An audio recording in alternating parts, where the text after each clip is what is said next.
I recently had a deep, profound discussion with Joachim Gerlach. He's the man who is focused on the spike protein, one of those rare researchers and scientists who took this and has just kept on hammering home to understand what is going on from a pathophysiology point of view and critically to try and find solutions. We had a detailed conversation, almost 2 hours of content, looking through slides, discussing the implications around spike protein. And the point is that it seems that detox is a critical part. Many people would have heard that concept and they think, oh, come on, what are you talking about? Well, let's look at the science, and this is what we'll be looking at. What has he found? And critically, what can be done about the spike protein if it's present? So these are some important discussions, and we are, I think, having the first detailed discussion like this that you will ever hear. So without further ado, let's bring back in Joachim. We had a long discussion the last time, Joachim, but just in case somebody is jumping in at this point, just a quick introduction to who you are and what you're doing. Yes, good evening, everybody. Good evening, Philip. Thank you for having me on. My name is Joachim Gerlach. I'm from Germany, and I'm a researcher and developer for dietary supplements, and I'm working in a large collaborative with a lot of scientists globally in different laboratories. I'm financing a lot of research with my company and my partners, and we are trying to mitigate the problems that come from the S protein and from also the virus itself. So this is some big stuff. So as I said, we spoke for almost 2 hours about the spike protein. And let's start at this point, because I think this was an important point for people to try and understand. What is this talking about?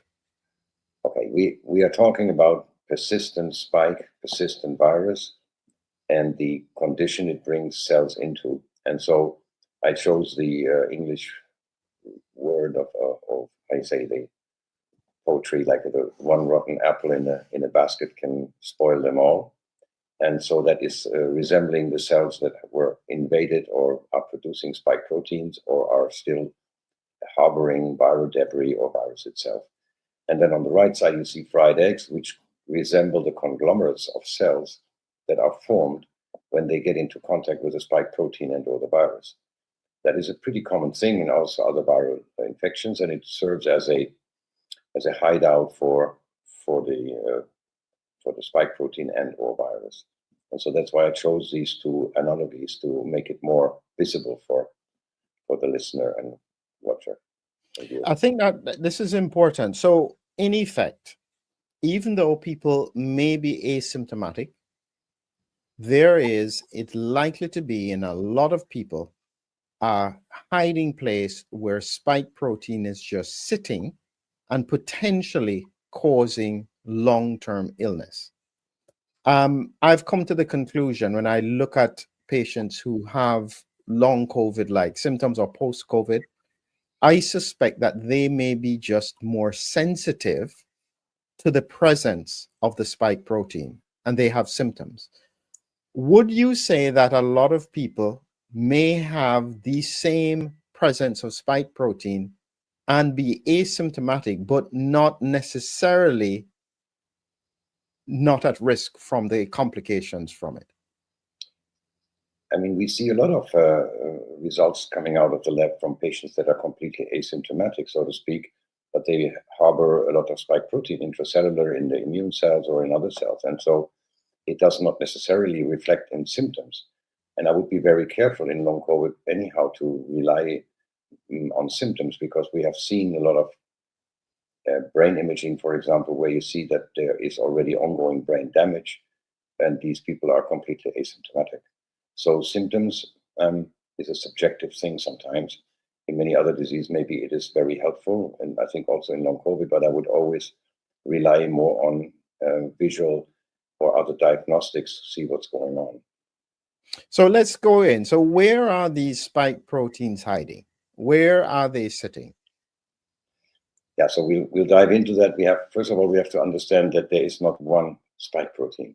First of all, there are many variants, and even variants in the vaccine.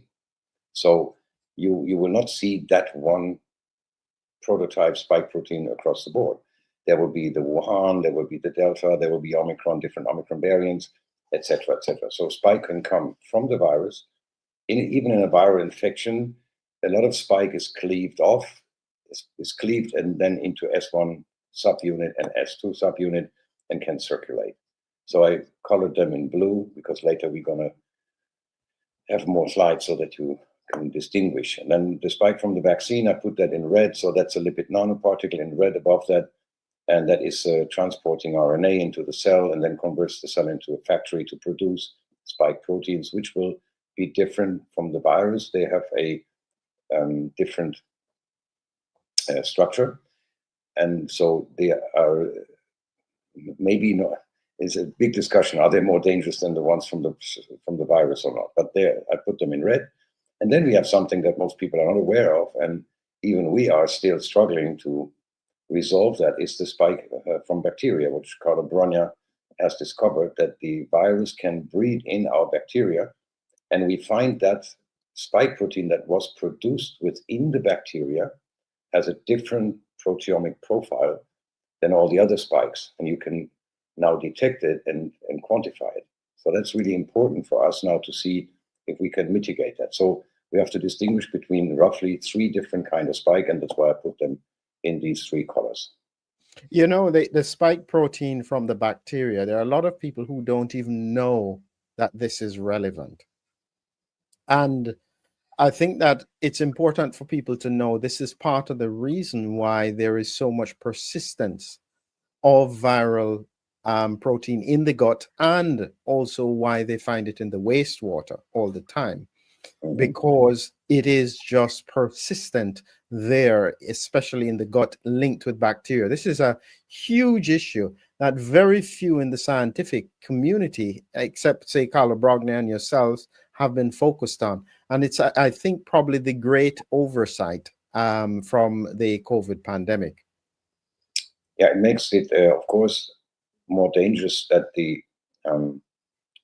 or less likely that this virus will ever disappear, because now it has a huge reservoir, even in animals. I mean, you can see studies that they find virus and spike protein in cockroaches. Of course, they can't infect the cockroach, so it's most likely it was in bacteria that is in the cockroach that they could find then the virus.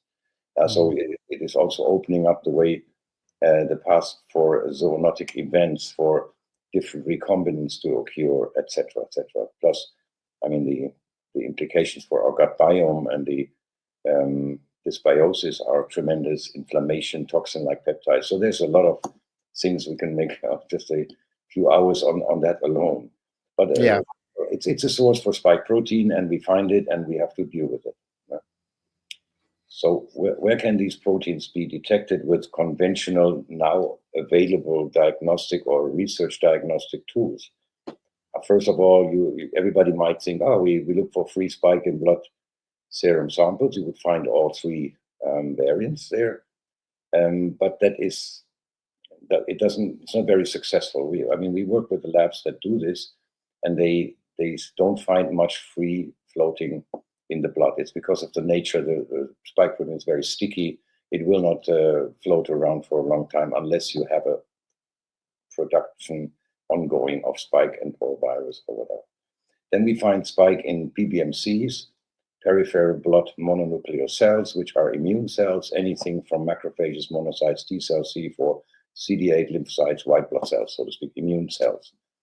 They can all harbor spike protein from all 3 sources, and they turn also into a very inflammatory and immune dysregulated state. Then you find spike in the blood and serum floating around in exosomes. That is very common. That is normally a sign of a viral persistence in some cells. Very low grade, but it packs and ships spike. Can I just clarify here in case people are watching? So the exosomes, these are like the packages that you're sending to families and friends. So cells package different proteins, RNA, sometimes DNA, and they send them off to be picked up by other cells. And so what we seem to be seeing is immune cells packaging these spike proteins and the like to be sent elsewhere, probably because they can't deal with them. Yes. And then you have spike in host cells that can be practically all organs are susceptible. I would say the big connecting part is, of course, the endothelium and the vascular system where spike can persist, but also in epithelial cells, in neurons, in liver cells, and even in stem cells. So that was just to show you the scope of the problem, where things are. You know? So now you've brought up another point, which is that even though the spike may be present, it's not necessarily being circulated, because in some cases it's productive versus non-productive. Yes. So the spike protein itself cannot reproduce. So when it goes into a cell, then you see what we see on the right side. You will have a cell with a persistent spike. It will enter, and it will also dysregulate all cell signaling and turn that cell into a senescent state. But it's not productive. But on the left side, you see the productive sources. Most of all, of course, cells that were transfected with a lipid nanoparticle and now got the RNA instruction to produce spike proteins. And then that's in red. And then in the middle, you see a virus persisting in a cell, also producing spike protein. And both of these cells can also excrete the spike protein in exosomes. That's why I put it there. And then you see on the bottom the bacteria, and also they can of course reproduce virus, but they can also probably excrete spike proteins because we find them in circulation.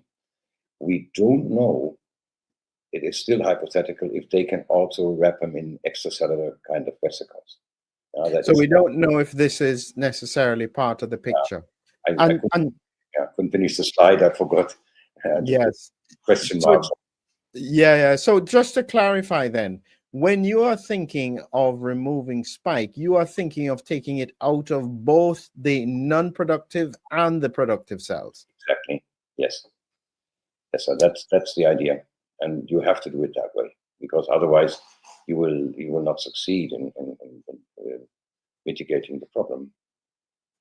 And so this is then leading us to the point you were making last time, which we'll come back to, that you need sometimes to stimulate cells to release the spike protein. What is this about? It was, first of all, for diagnostic purposes or research purposes, you cannot rely just on taking blood samples from people and hoping to find all spike that is present.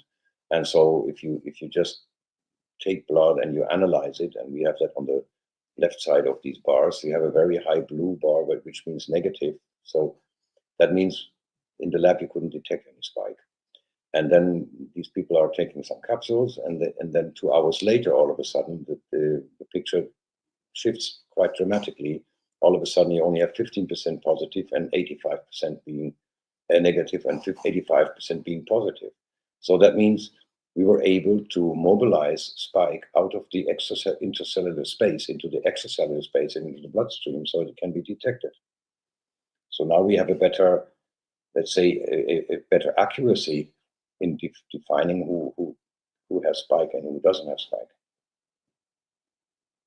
And so what I would say, Joachim, is that I just lost you for a second there, but let me get this clear then. So your provocation that causes cells to release the spike protein, is that a normal thing that anybody can take, or is it a very specific thing that you guys have created for your testing?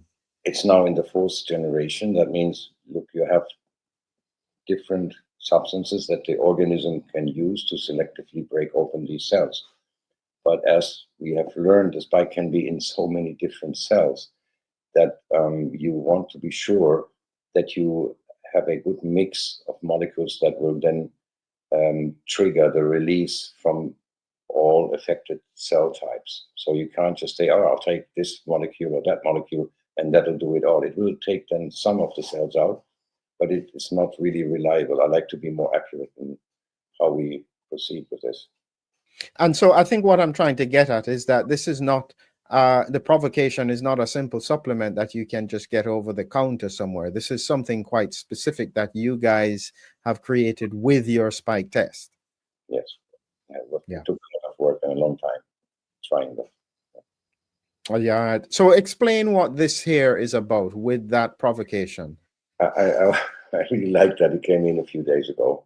So this is a different kind of diagnostic methodology. It's a mass spectrometry from our colleagues. And so you see here a spike provocation. You see we have anonymized this. So ID number 72 is before provocation. And then you see different columns. Spike glycoprotein 6.3, that is considered negative. Everything above 30 is positive. And then you see in the middle column, spike PP, double proline, that is the spike from the vaccine, not detected, ND. And then you see on the right, you see bacterial sequence that is not yet fully operational with all the values, but it gives you 1x means low. So there's a low presence of bacteria that was formed in the gut bacteria. So we can identify them. There's certain amino acid sequences in that spike that give it away that it is from you can distinguish them that it's from the bacteria, not from the virus or the vaccine.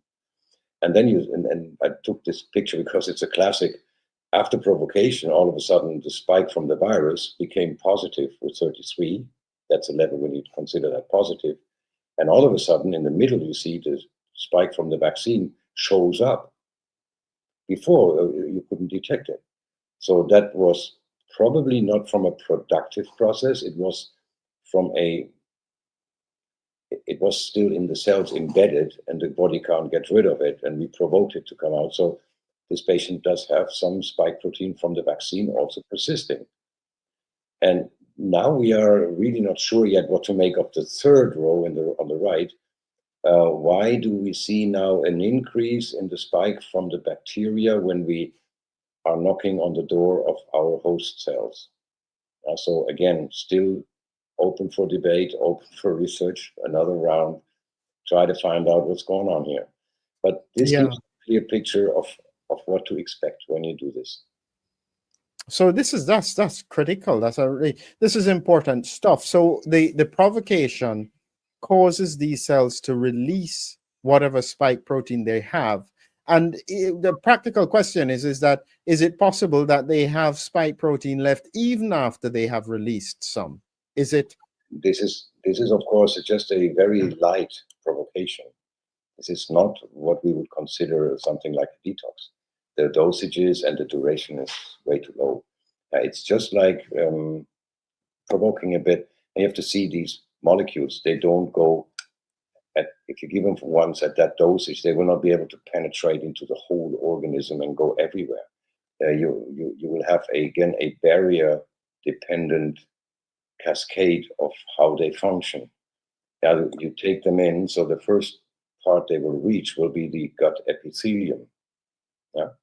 From there, they can go into the bloodstream. They might hit maybe first liver or some PBMCs or some endothelial cells. But they won't go into the bone marrow, not that fast and not at this kind of dosages. Yeah.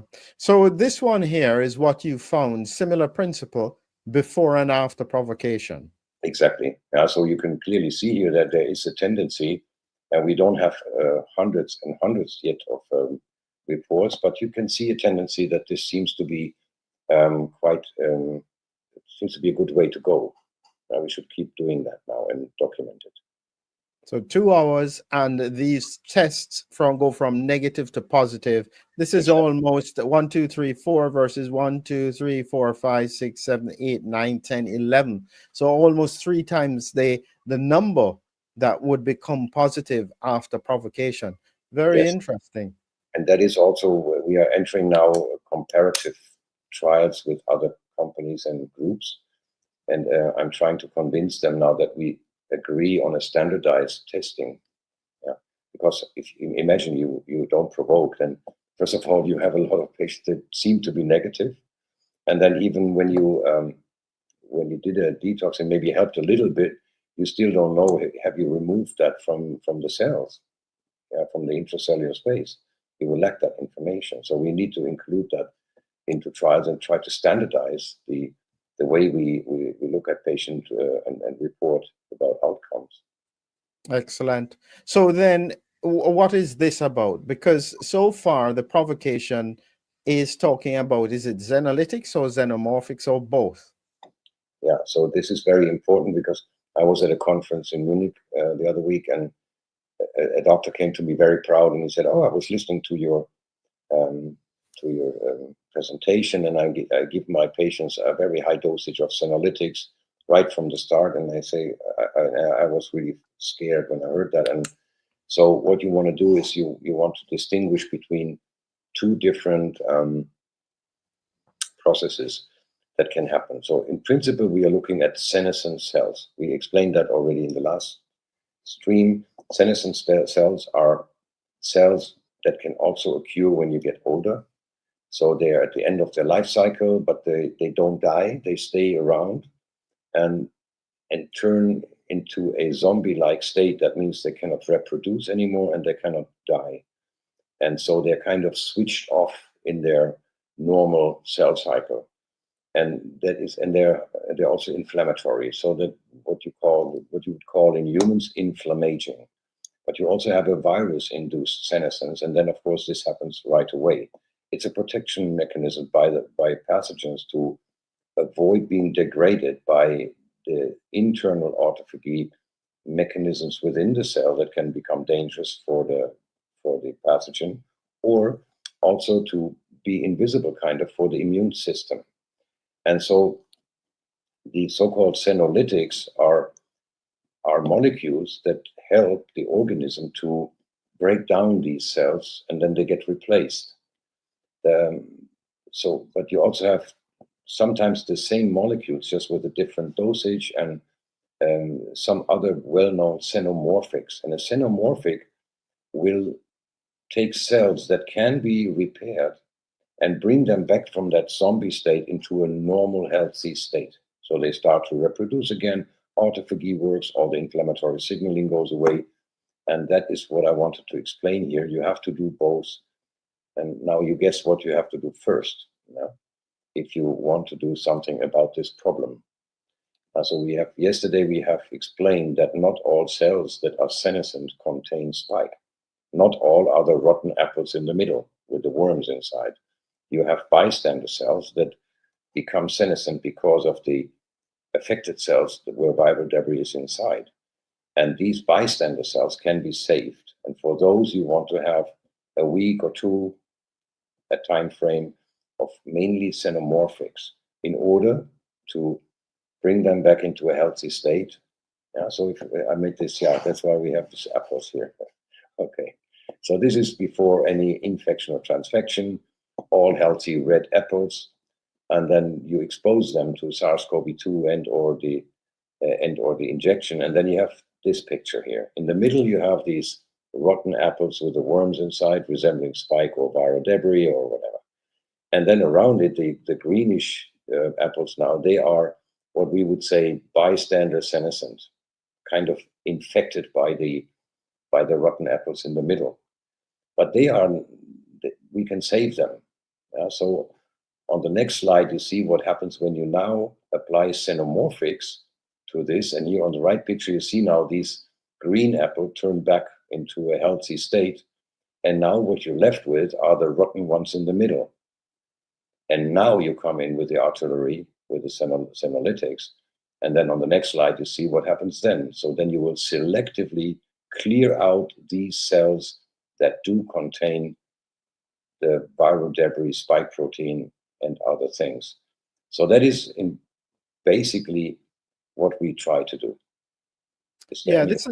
This is a very beautiful concept. So in effect, it's kind of like when I think of stroke disease, when we think of what we call the penumbra, the area around the stroke that is still potentially viable, but has not died yet.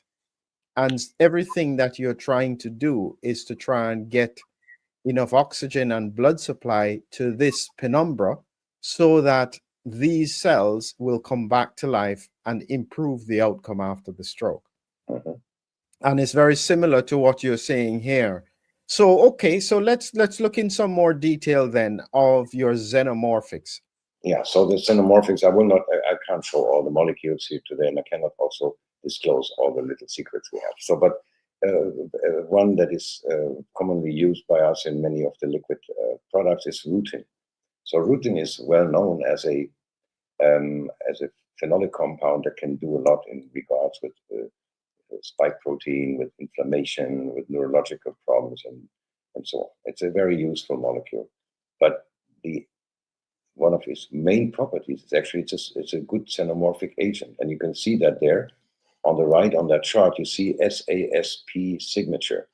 That's a secretory cytokine profile that the cells, you can measure when the cell is very senescent, and then they excrete these SASP molecules, and that is where you can measure how senescent that cell is. Is one of the markers, and you can see that rutin was very good at different levels to bring down the senescent state in these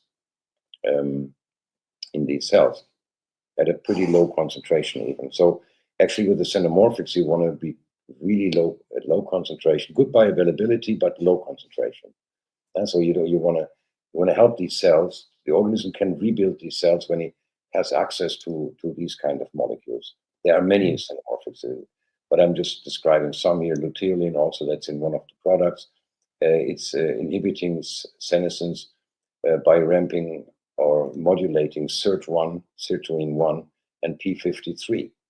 p53, as we know, is dysregulated by spike protein. So we have done a lot of research on p53 and how to re-establish p53 expression. And so in this case here, one of the documented molecules that can do something like that is luteolin. So it's an excellent xenomorphic in that case. It has shown here to reverse senescence at a very low dosage, 2 micromolar. I'll add one thing here. Is that straight away as I saw that, I realized that the p53 is one of the critical molecules with regards to preventing cells turning cancerous.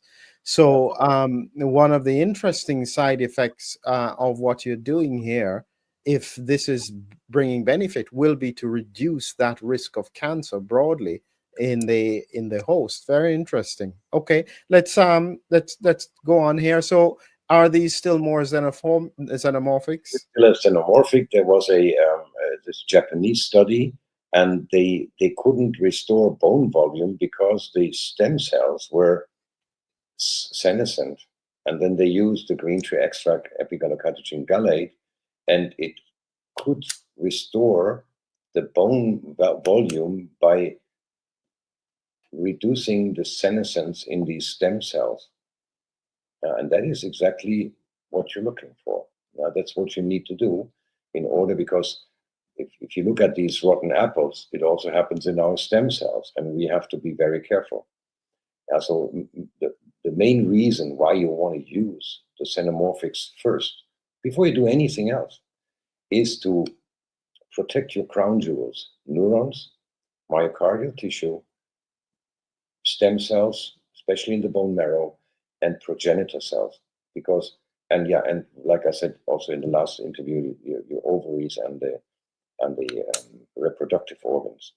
So there you want to rescue as many as possible, because these are our crown jewels, so to speak. So just a quick recap so people understand this. Effectively, what Joachim was saying is that you have two types of cells. These ones that are going to die and are of no value, but around them in the green are some cells that you can bring back to life. You need the xenomorphics to try and impact on these before you try and destroy these, because if you gave the Xenolytics, it would destroy all of them, which would then make you lose good, potentially productive cells. So when you use the Xenomorphics, you end up with a situation where you have these cells that were green now becoming red and leaving only the rotten apples, which when you then use a Xenolytic, it will remove them. About right? Perfect. It's like a hostage situation. Yes, yes, yes. I like that. All right, let's move on to the Xenolytics now. Yeah. So Okay, so we understand the Xenomorphics. Let's now say the Xenolytics. Now we want to destroy them. What are you doing here? yeah, so the Xenolytics, this is very well known from anti-aging and from other research, anti-inflammatory treatments or regimes and dietary supplements. So you see that this was just a study here, a paper that you can see that the brains of the patient have an increased accumulation of senescent cells. And what they did, they tried senolytic agents in different ones, even pharmaceuticals on these cells, but they had different kind of viral debris in each cell. Yeah, so you see here on the right in that graphic, you see RD, RP, spike, envelope, and NC nucleocapsid protein being in these cells, and then the red bar shows you these cells that they didn't have as a control. They didn't have these viral debris in there. And as soon as you apply the different senolytics, you see the right three little, the very low bars. That is how many cells were then cleared out because they contained viral debris and or spike protein. And that is kind of like, I don't know, it's like if you have a surface-to-air missile station switching on their radar. So these cells kind of are signaling, we are here. Can you send some ordnance? That's what's happening there. It's selectively destroying cells that contain viral debris. I see. Good. Yeah. Very good. Okay. Similar here. Yeah, this is it's just one of many examples. Remember, we were talking about the lymphatic system and astrocytes being affected, and they are as they're sitting right behind the blood-brain barrier, and they are heavily hit. They tried here with what happens when you apply senolytics to astrocytes that were infected or transfected with viral SARS-CoV-2 viral debris, and works excellent. You can then, one of the markers we use or we recommend doctors to use in patients, the so-called GFAP, which is in this case measured and then goes down. So that is a very clear marker for astrocyte inflammation or senescence in this case. Mm-hmm. Excellent. All right. And irreversibly senescent cell conglomerates. These are the syncytia. Now the cells that have come together to form one big giant cell with multiple nuclei. Yeah, they are irreversibly damaged anyhow. And like I said also in the last interview, if you look at the fried egg on the right side, there will be no chicken hatching from that. So yes, you can, without any problem, you can remove those. And so there is some proof of concept already on the next slide to see that they can also be removed with certain compounds. I don't disclose everything, but it looks pretty good. It will never be 100% solution. Look, nothing will be 100% in this disease. But if you have a significant impact on the values that and on the spike levels and on other parameters, then you have already achieved a lot. It will take us more years to come really to maybe finalize all the problem mitigation, but let's be happy with what we can already achieve. I think that one important thing to be said with with what you're targeting is very similar to what happens with antivirals. Say when you, if you did catch a patient, not necessarily with COVID, with any infection, and you gave them antivirals early, the antivirals don't wipe out the virus. They just slow the virus replication long enough that the immune system is able to mop it up without being overwhelmed. And so in the same way, your system seems to be buying time to strengthen the immune system and allow it to then clear up and mop up the stuff that needs to be done. Would that be about right? Yes, and also it will restore some of the immune functions. We talked about it yesterday. Persistent spike in the upper respiratory tract and in the nose will suppress type 1 interferon. It will cause dysbiosis in the bacterial, in the biome, in the nose and oral cavities. So it makes us more susceptible also for any infection. And if that's combined with spike protein persistence in the PBMCs, then of course this is resembling already an immunodeficiency state. And so by taking that out, will probably not per se restore or function 100%, but will give the organism an opportunity to rebuild resilience. And I hope that this is also happening and that we can see that now in the long-term outcomes. Yes, excellent. So, okay, so now you have got a situation where you're targeting cells, xenomorphics, xenolytics. Where is the binding of the spike protein in this picture? No, this is just the title. Okay. I just wanted to show a nice picture. So there is a lot of research we have done from day one of the pandemic, trying to find, because even as an antiviral, which we initially were starting out at, it makes sense to stop the virus as early as possible and diffuse and neutralize, especially the spike protein, because that is what is binding to our cells. So even if you have a normal SARS-CoV-2 infection, it does make a lot of sense to throw in a lot of binders that will now bind to the spike protein and render it pretty useless. So many of these compounds we are using, I will not disclose everything, but you can see there's different binding affinities. Anything that is blue is a good against spike protein. You can see some of the champions, of course, has pyridine, for example, but also cannabinoids. So I don't know what to say about that for people, but okay, maybe very popular in Jamaica. We see other phenolic compounds. So there are a lot of reported compounds that can block the spike protein, or let's say bind to the spike protein and henceforth block the RBD and other areas of the spike where it can fuse. What is the brown line about? This is the MPRO. This is a different protease. That is all you need that when the virus is intracellular replicating. It's the main protease, which is actually also a pretty good drug target, which we took even on before the spike protein in our development. And it's the main protease because it has been conserved around in all generation of all different coronaviruses. So that is a very better drug target to use. Until recently, we talked about in the last stream that it has been put into a selective pressure now, Yes. and has mutated, unfortunately. So again, this is making a case for a multi-pronged approach from different sides.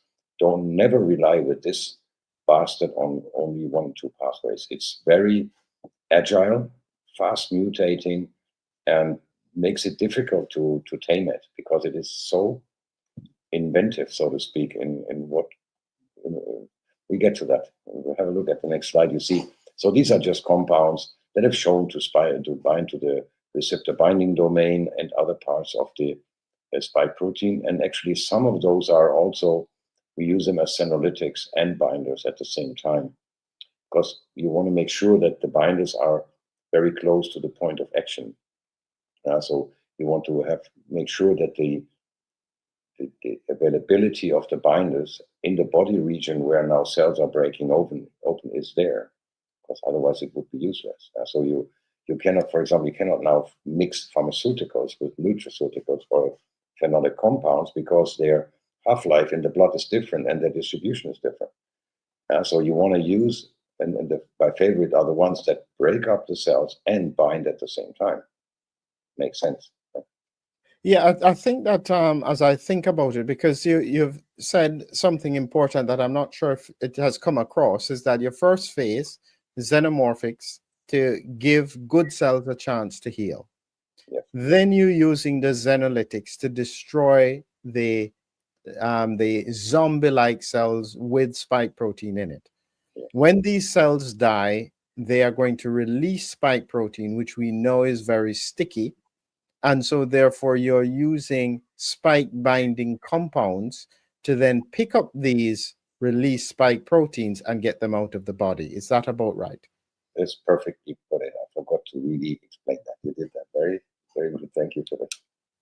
Okay, so yeah, so here we have, this is another binder then that you use in your combination. Yes, we brought it down a little bit. There were discussions about high blood pressure.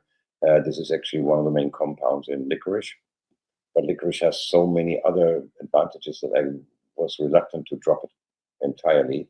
It's very low dosage now, so it can't really cause any trouble in regards of high blood pressure, but it's still there to bind, for example, spike protein. Yeah, so that has been shown here very clearly, very efficiently. That's a good part.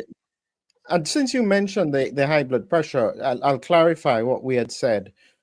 A lot of people, I suspect, may be asymptomatic with regards to spike.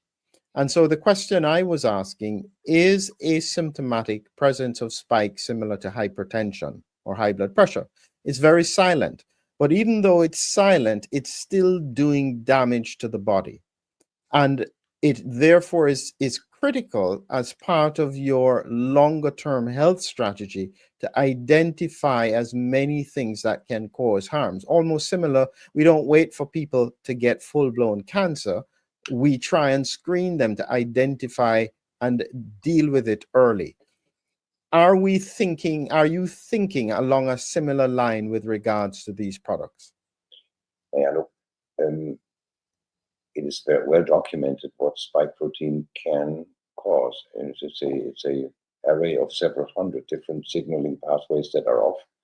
And so it's always good to get it out. And of course, people are in a different state of health and resilience. And you have a lot of people that don't have any symptoms and they're fine even in the presence of spike, yes. But first of all, it's a cumulative process. Every new injection, every new infection also is adding now to the already existing load. The body, we find spike proteins, it's very difficult to really nail it down. How long has that been now persisting? But it seems like 2 years, 2.5, 3 years, it can persist in cells. So that's a long time. And statistically, we all get COVID every 2 years, more or less, across the board. Mm-hmm. So that means you will always replenish the existing reservoirs. So I don't know. I mean, if somebody feels fine, he probably doesn't have to do anything.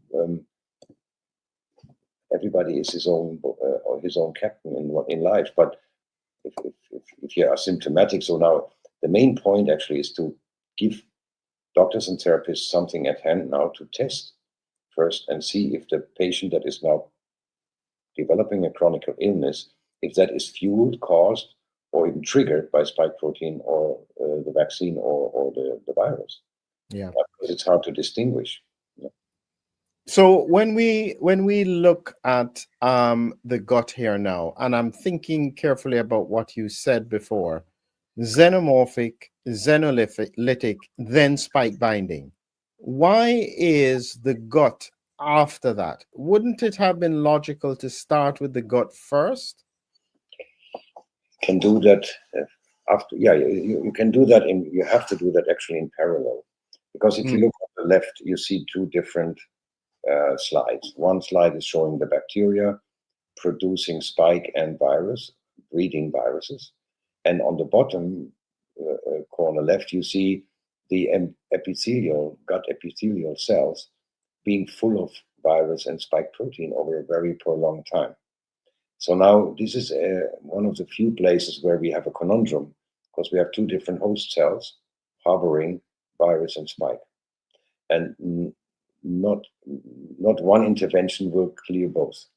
Yeah? So you need to go with the Xenolytics, for example, for the epithelial cells, and you need to go with, until now only documented, antibiotics. We're working on other solutions into the gut and clear out both reservoirs at the same time. That's a tricky situation, because if you don't do a good job on one side, be it on the bacterial side or on epithelium side, you are risking a reinfection, a cross ping pong infection between these two reservoirs. Yeah. Okay. Yeah. So as I'm thinking now, because the gut has always been, in my view, a huge issue from very early on. It's starting to get more attention now. How One of the important things is that when we say bacteria, I remember Carla Brognier's work, and it does seem that it's not the bacteria in whole, but very specific bacteria like the Clostridia species. And if these are kept in check, you then have a better chance of resolving it. And now, in my view, the endothelium, the problem is as you said, if it's whether or not it is in a senescent state, because the endothelium normally replicates every 5 days. It dies and goes on, but it seems as though some of these cells are just not dying, and so therefore, if they've got spike in them, they are stuck in that locked state, and so therefore you have to kill them. That's where the Xenolytics come in. Um, at the same time, else they will reaccumulate more spike. Absolutely. So that's what we are seeing some doctors now taking this route very successfully. So we're waiting for more data. And so on the next slide, I can show you what we are still doing on top of all that, because again, if you do antibiotic treatment combined with senolytic treatment in the gut, you will liberate a lot of spike and viruses. And so we have found another very useful compound. It's a humic acid. It is a pure high molecular, pure humic acid without any fulvic content. And that has shown in some trials here that it can encapsulate the spike and even the whole virus in working almost like a hydrogel, like a chelator in the gut. And the doctors using these kind of compounds are very happy with their patients, with the overall also markers that they can obtain from the gut health and gut dysbiosis and gut inflammation. So that seems to be a very good idea to add that next to the antibiotics and senolytics at the same time. I must admit, when I heard about humic acid, I knew immediately this was exceptionally important. And the closest I think that could do something similar would be activated charcoal. Whether or not it would do a similar binding, but it's not a pleasant thing to drink. It carries, I think it can cause a few more gut issues. So humic acid, if it is as clean as it is, that would be an incredibly valuable tool in this whole process. Okay, let's shift on to what is this? Receptors, UND fusion enzymes. What are you talking about here? Sometimes I have German slides in between. Excuse me. Oh, and okay, I understand. This is how, look, again, we can block the spike. We can maybe do something about intracellular replication of the virus, but also we have seen that before. The virus can not only bind to ACE2, it can bind to over 20 plus main or co-receptors that it can fuse with the membrane of the cells it wants to enter. So it does make a lot of sense to use molecules that can bind these receptors. That was the work of the first 2.5 years for us to do this, because in the beginning everybody was just saying, only ACE2 and that's it. And it's not true. It's now well documented, even very strange ones like DPP4, that's a MERS receptor, or even some HIV receptors and so on. So it's a very crafty little pathogen here. And so you want to block as many as you can, so that you block the spike and you block the receptor, so it cannot, you block the key and you block the lock. Yeah, it's important to understand, and this is not being conspiratorial, but I would think that at this point, if someone says that it's quite possible that these kind of changes were engineered, it highlights the importance of how complex it is to be able to unpick this lock. This is almost like now a bank vault that you're trying to crack, because it is so sophisticated when you look at all of the entry and interactions that this virus seems to have. Yeah, if you really go through the whole research that is available, and you will have moments of awe, where you are in awe of this bastard, where you say, like, how is possible that something that sophisticated and that incapacitating and crafty has been, or was accidentally released or whatever. I don't care how it came about. We just try to stop this. Yeah. So let's look at this AXL. What is this? And again, you're trying to block the receptor, the ACE2 receptor here. Yes, AXL is another receptor, like a alternative to ACE2. Now you see it's almost as efficient in fusing with the spike as ACE2. And we have a university in Sydney, Australia, and they are experimenting with some of these products, and they did that's what you see on the right side. They did a lung carcinoma trial in vitro with these liquids, and were very happy with it. And so one of the effects was the AXL expression was significantly downregulated by a very low dosage of this liquid. So it's just one example that we are always happy when we get some confirmation of a combination of dietary supplements in that liquid that can do what we before hypothetically were hoping it will do. Yeah? So that then I'm always very happy. Excellent. And so the furin cleavage site, without the furin cleavage site on the spike protein, there would be no pandemic. This this is a huge point. And what do you mean? And look, it's this cleavage that makes the spike protein so dangerous, because it now can cleave and separate the S1 subunit, which is the most dangerous part of the virus. So it makes it orders of magnitude more infectious. And so it was the main gain of function done to that spike protein. And that is, I think, if you don't enter into conspiracy theory, because now a lot of governmental agencies, including some intelligence services, have clearly now stated that this is probably a man-made chimeric construct. And so the furin cleavage site was the main advancement in their research of making that thing possible. And I don't see much out there, people trying to talk about furin inhibitors. I mean, it makes a lot of sense. I mean, if that is what makes that thing so infectious. So we were very early on. I was being brought aware by some excellent scientists that were already looking at the gain of function. That told me, hey, you have to look at the furin cleavage site. So you see that we are using a lot of furin inhibitors. Yeah.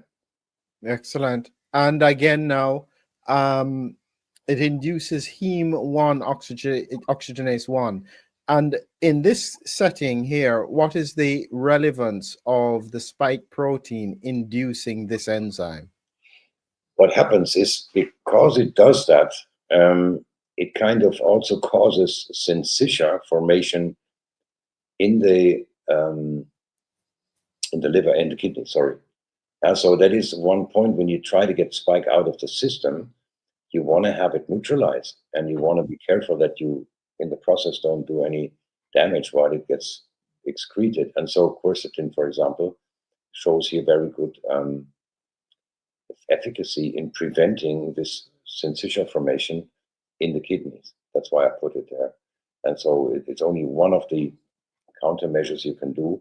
Also, the furin inhibitors, for example, the furin inhibitor. Excuse me. Yeah, go ahead. Oh, I can't see you, so no problem. So the furin inhibitors are also stopping syncytia formation. So that's why I was showing that. So this is really important in order to prevent widespread organ damage in general. And in terms of the syncytia, though, wouldn't that be more relevant in the context of an infection rather than where the patient or the individual has been stabilized now with already syncytia in place? It's not that quercetin is a xenolytic per se. It's just it reduces the ongoing formation of syncytia. It is exactly. It's a protection against that will prevent and block the fusion of cell membranes with each other, which is caused by mainly by the furin cleavage site. Actually, that is the main problem. Okay, so now before we step on to some of the results that you guys have been getting, I just wanted to say something in the context of what I'm understanding. You have a number of approaches with xenomorphics, xenolytics, spike binding, furin targeting, to try and prevent even with quercetin and the heme oxygenase. This is now an alphabet in terms of an approach, A, B, C, D, E. And one of the things that I've learned about patients is that you can't necessarily do A, B, C, D, E on everybody. Some people need E, B, C, A, D, if that makes any sense. How does this fit in that kind of nuance that we see with patients? Yeah, we are not talking about disease expressions that have developed.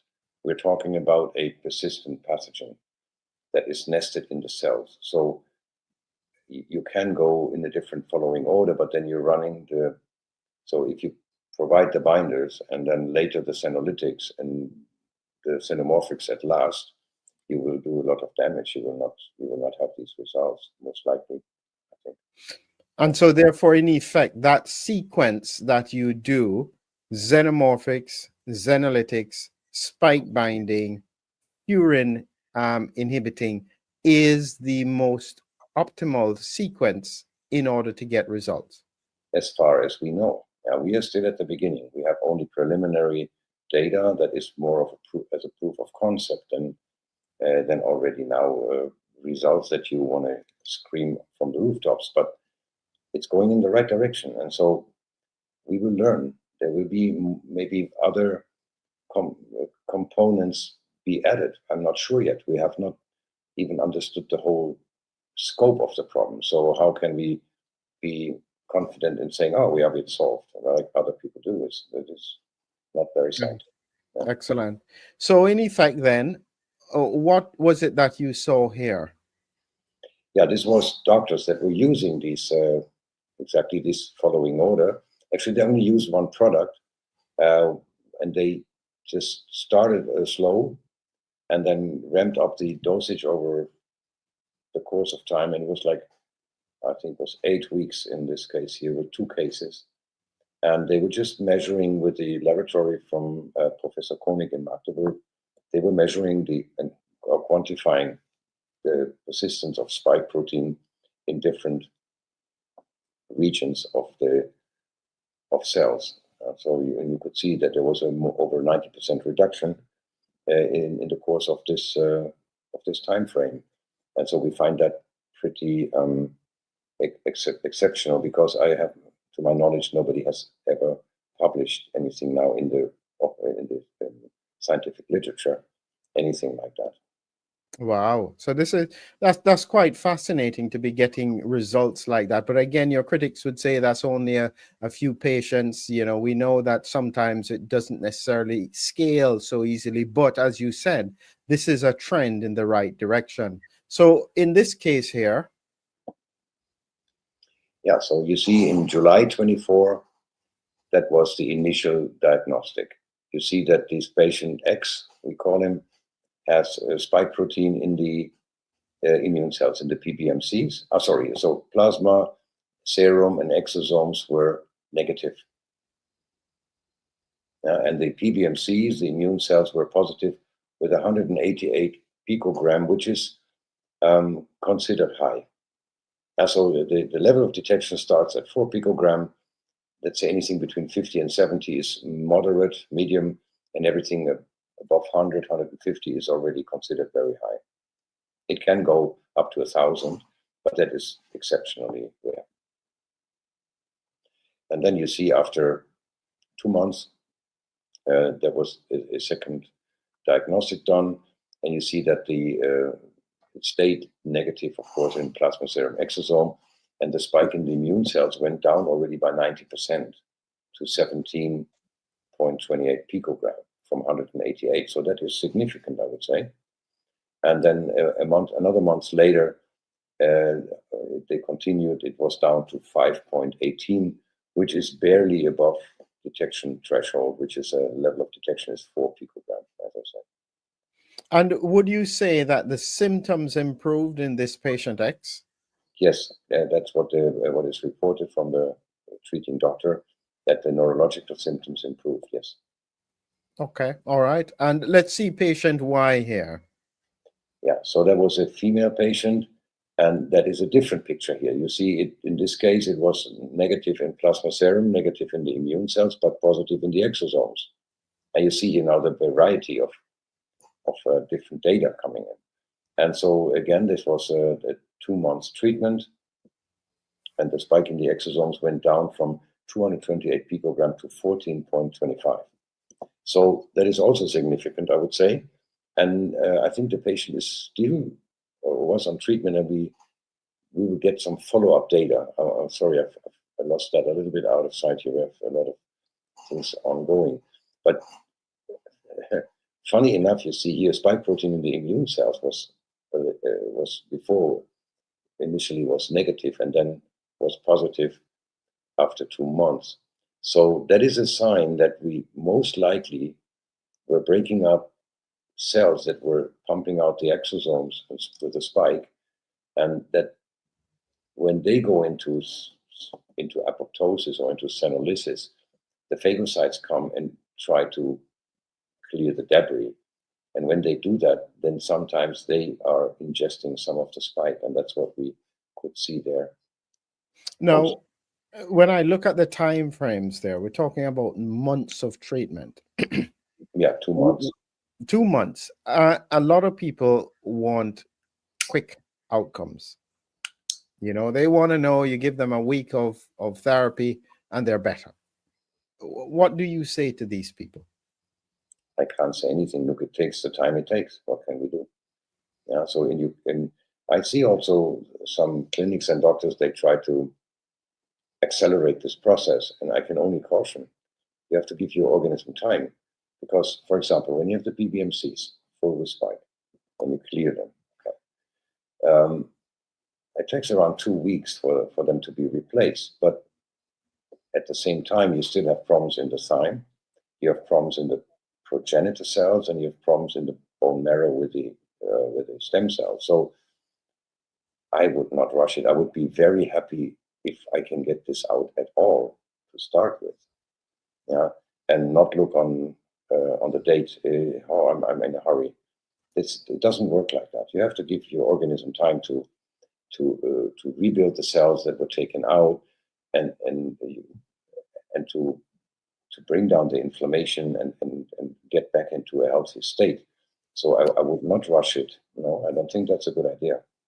And I think that the more I think about it, especially as you said, the unique characteristics of the spike protein, this is almost more like chemotherapy. It would be kind of like somebody wanting to resolve cancer with chemotherapy within a week. It takes a long time and a number of hits to gradually remove those damaged cells and allow healthy cells to come back. I usually say to people, this is a marathon, it's not a sprint. And if you try and sprint it, you're going to do harm in the long run. Depends where you start. You know, that you have people that don't have such a tremendous load, they are not really that ill. Maybe they can get it done in 4 to 6 weeks, most of it. And then there are others that maybe take 3 or 4 months or even longer. Yeah. And sometimes we see problems, and usually it's reinfection during that process. that people get reinfected, and then you go back to square one, kind of. And so that's also, you have to consider that. And so I wouldn't be in a rush. I mean, I can understand that people want to get better. Anyhow, taking out spike protein will not necessarily, it's not necessarily a therapy. It is what you need to do before you start the therapy. Because while you still have spike present, it's pretty futile to try to start a therapeutic intervention. Yeah. So when we look here, this is again the same patient, X and Y, significant fall off in spike protein. And as you said, you can't guarantee that the person is now back to normal, but they're moving, they're trending in the right direction. Exactly. Yeah. Okay, good. And this here, what is this about? This is a similar case. It's so far unpublished. We're trying to get it published. So it's a patient report. It's unofficial data, raw data. You see that that patient was completely asymptomatic. He had some spike in the exosomes, 60 picogram, which is pretty low, but he had the incredible load of 1,000 picogram in the immune cells, asymptomatic, really credible. And then after 6 weeks of taking, and he was pushing it, he was taking all the other extra supplements, he went down to 10 picogram, which is a 99% reduction in 6 weeks. So I find this quite remarkable. From I hope we keep getting data like this. Yeah, no, that is critical. And so now the final section almost is to do with this microclotting, which seems to be a big issue with regards to long COVID, post-COVID. And again, I'm one of those things that I try and highlight to people is that when you use the term long COVID, a lot of people can get distracted because it feels too broad. And I sometimes think post-COVID is better because it is such a range of symptoms that people have. So let's look at what you got with regards to microclotting. What is this about? And it was just like a collage to make it stick. Okay, when you speak to any of these laboratories, there are only 3 actually that are really doing that on a regular basis for patients. They all say the same. They say the micro clotting that you can visualize with amyloid staining in the blood samples of patients is so prevalent that they have a hard time to find blood without it. So the percentage of the population walking around with microclots is extremely high. And so I think that it goes pretty much hand in hand with the persistence of spike protein, especially in the endothelium parasites and in other regions where you are kind of triggering a constant amyloid aggregation and a constant clotting cascade. So I think that these are the 2 main drivers, in my opinion, that keep this whole chronic illness wave going. I think it's important for people to understand that with the microclots and the microclotting, it's not that it never occurred before. And these clots they're not normal little clots. They can't be dissolved easily with any of the standard dissolving agents. And so if they get big enough, and this is when I spoke with Professor Kell recently, they are finding that the characteristics of these clots are amyloid. So the microclots are amyloid, but when they get bigger, they are also amyloid as well. So they found in Liverpool that when they took out the clots that were for thrombectomy, they had this same amyloid pattern.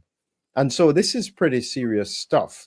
It seems to be that microclotting is a precursor to bigger clots, but it's not clear the link.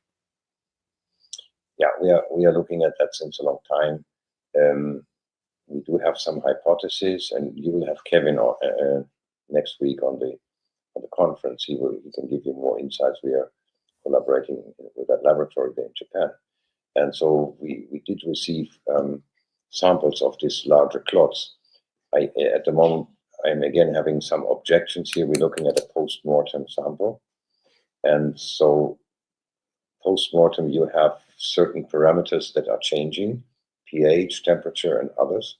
And so I would prefer if we get our hands on thrombi that are coming out of a living person, and we can analyze those. That will give us better data. Yeah, that's excellent. the ambiguity I see there. So in terms of this here, you guys found, again, because of this microclotting, a significant reduction in the numbers. What is this slide showing here? Yeah, this is just to make it visible. This is a laboratory analysis in Switzerland. It's the INUS lab in Zurich. They have a very good methodology in the laboratory to detect, quantify, and look at the size, distribution, and composition of amyloid microclots in the blood of especially long COVID patients.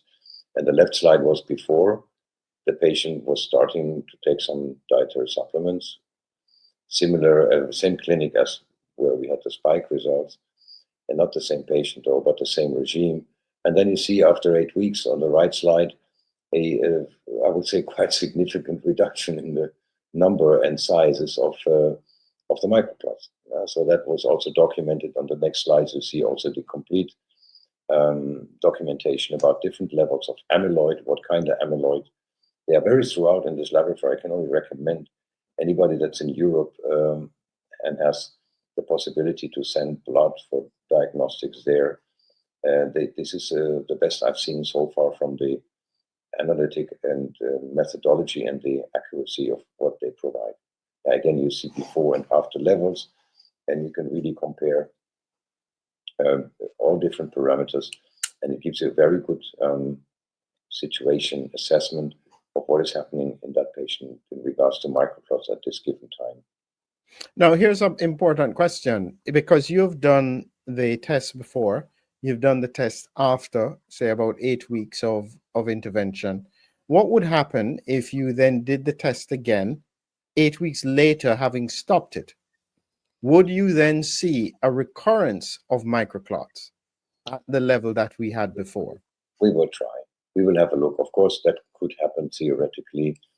But yeah, if you ask my opinion, if these two things develop in the same direction with the same intervention, it's most likely that it doesn't reoccur that quickly, and unless you are exposed again to the spike protein. It's the driver. Since and spike, so this is just showing they fall off in terms of the same case. yes, just showing the. Yeah, and look at that. It's again significant from 49 to 18, 73, 123 to 82, etc. So, and it's not like you have to be completely on zero. I mean, to have small and a few amyloid microclots circulating, as you said before, is not something completely unusual. Just the number, size, and the prevalence is now astonishing. Yeah, I think it's important in the context to say that what the microclots are likely to be doing are blocking little capillaries or small arterioles. If that happens in a few locations like muscle, you may not notice much. But if this is happening in a brain that is already affected by other conditions, you may then start to see symptoms. So it is quite significant in the longer term. So here we have, again, similar principle. Yeah, it's the same also before and after.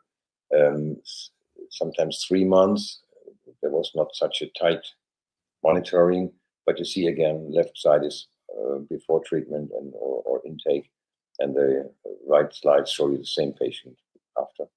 And it keeps coming in like that. So we have to do follow-up, yes, you are right, and see if that reoccurs. But you also have then in the follow-up, you have to determine has the patient been reinfected or not. Yeah.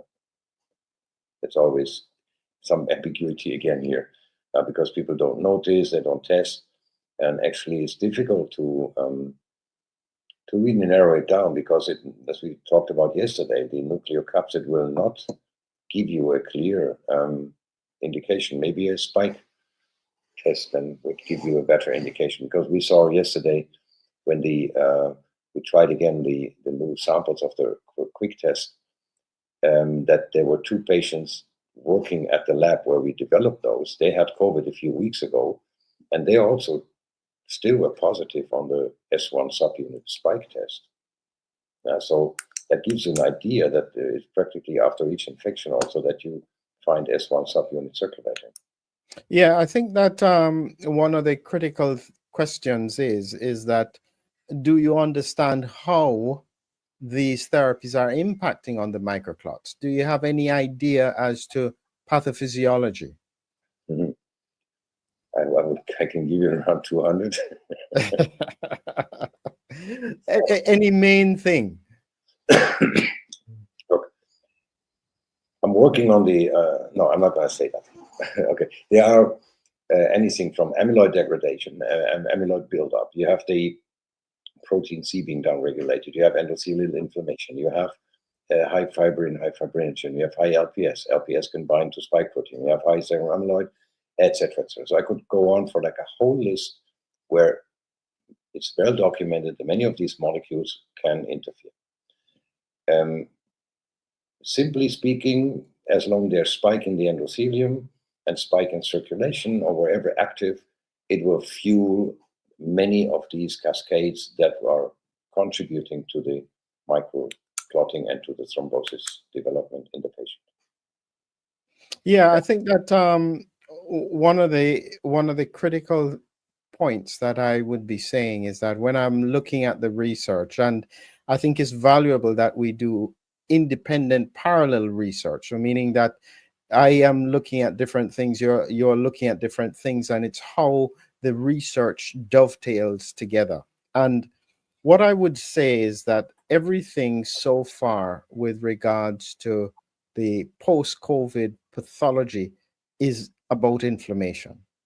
And when you recognize that the spike protein is driving these inflammatory changes, and I think this is the important point that I'm taking away, is that if you have immune cells with persistent spike protein, they are locked in that inflammatory state. And when you then have a situation like that, you can't resolve inflammation until you get rid of them. And so I think that this is the important point. I think the only thought I have is that because my research had always pointed to the people who are most vulnerable are people who had pre-existing inflammation. I call it the embers of the fire. And because of those embers and because of that inflammatory baseline, these inflammatory cells that were there then get infected with spike protein. Okay. The problem is then, if even when we remove the spike protein, if we have not addressed that underlying ember, the pre-existing inflammatory process, what then happens is, you're quite right, on the next infection, this can do it all again. My question is that I want us to be able to remove the spike, remove the inflammatory cells, and remove the embers that were existing before. That would require a drastic change of lifestyle in many people. Remember, we talked about that 4 years ago with Dr. Yes. Stephan and others. So what I did is I am right in the middle of that is an assessment of how chronic preconditions that are caused by mainly environmental factors and let's say eating very bad food and EMF radiation, just name it, air pollution, microplastics, etc. So we're looking at all that and giving it a score. And then we would say, okay, that's 2019. That was before the pandemic. That was the situation of chronic illness in the US, for example. And then this wrecking ball, SARS-CoV-2, and that spike protein was hitting that already chronically ill population. So if we are happy, I would be very happy if we just bring back the status quo before people got transfected or infected. And then we can start to work on what made them sick in the first place. It's a very easy rule of thumb. Anybody having chronic illnesses, especially diabetes 2 or dysbiosis, intestinal inflammation, obesity, they have very high levels of furin to start with. Yeah? So they are very susceptible for this spike protein and this virus. And also they have very high levels of heparinase, which is degrading their glycocalyx, which is the last protective wall against lipid nanoparticles and spike protein in your inner arteries and in your vascular system. So when the glycocalyx is damaged, then the spike can come in easy. And if you have high furin levels, then it makes it even easier, etc. And so if you have already dysbiosis and you have been eating a lot of food with pesticides and glyphosates, you have dysbiosis already, and now the virus or the spike comes in there and gives it the rest. Your tight junctions have already been compromised. Your blood-brain barrier is open from EMF radiation. So yeah, I mean, the interplay between chronic illnesses that were caused by other factors and now the spike protein is difficult to untangle. So that's what I'm hoping to do next is that when we succeed in getting the spike out, we have to do, before we do that and after, we have to do as many proteomics and epigenetic diagnosis as possible to get a good status quo before and after. Because when we succeed to get the spike out, then we will have a homework list of what is now left over to be addressed next. Yeah, this is great stuff, Joachim. I mean, I think that there is so much to learn here, and I think that what you have achieved through your research, through the investment in terms of these products, is that you are ahead of the game. Now, it doesn't mean you've reached the finish line, but you are so far ahead with what you're doing that we have hope that there are answers for so many people who are sick. As we close out on this, Joachim, and we think about the principles, and let me just summarize it in case somebody has just come in. The premise is that we have a number of cells that are very much infected with spike protein, and in the process, these cells are needing to be destroyed. So let me give the example. I'm going to run through your slides here. And essentially, we've got here, these are the healthy apples. This is what happens or what was there before exposure. After exposure to spike protein, you have some cells here in green that represent the cells that have the capacity to regenerate and come back to normal. These cells, however, can't, and they need to be destroyed. So before you destroy these cells, what you try and do is you try and protect these cells by using xenomorphics. So this first stage is the xenomorphics, to protect these cells so that they come back to life. You're left with these rotten apples. These rotten apples are then taken out by your Xenolytics, which destroy them and remove them, and leaving you with a cohort of healthy cells.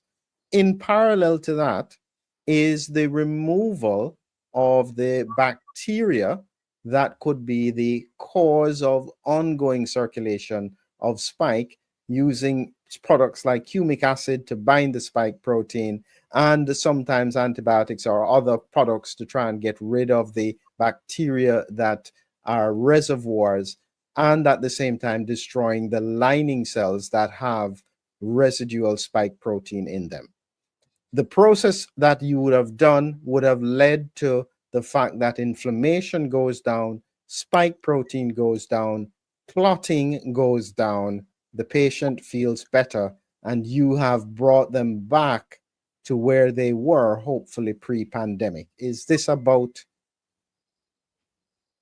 Yeah, thank you for the wrap up. Very good. Yeah, so I think, yes, go ahead, Joachim. Final thoughts then. And final thoughts are like we have to get into now. I'm negotiating now with some groups in the US to go into larger surveys and hopefully real clinical trials, and comparing also other methodologies. And I'm not per se at all criticizing any other methodology that goes into the same direction. I would highly appreciate that we go and do trials together and compare different methodologies to try to figure out where are the weaknesses and the strengths of each intervention or regime, and then maybe be able to work together, collaborate, and not be competitors and try to scratch each other's eyes out, but go and work together. So that would be my plea to everybody that's in that industry, trying to do something about it, to come in with us and gather data, compare different protocols. And I think there's room enough for everybody because each intervention does have some good sides to it. And so let's see that we can do this together. Excellent. I'd like to say to everyone, if you are interested in having the spike testing done, which is in some cases is in the preliminary stage, please look for the link affiliated. It will be either in the description or just on your screen right now or in the comments. Look out for the links so that you can indicate to us that you are interested in further work being done and further intervention in terms of your health. Remember, your health is your responsibility. Don't think for a second that anybody is going to stand in the gap for you in this situation. There is still so much work to do, and we are just lucky that people like Joachim are doing the work for us. Thank you very much, Joachim. I'm sure we'll have further conversations in the future. Have a great evening. Just stay with me for the outro. Thank you, everybody. Have a nice day.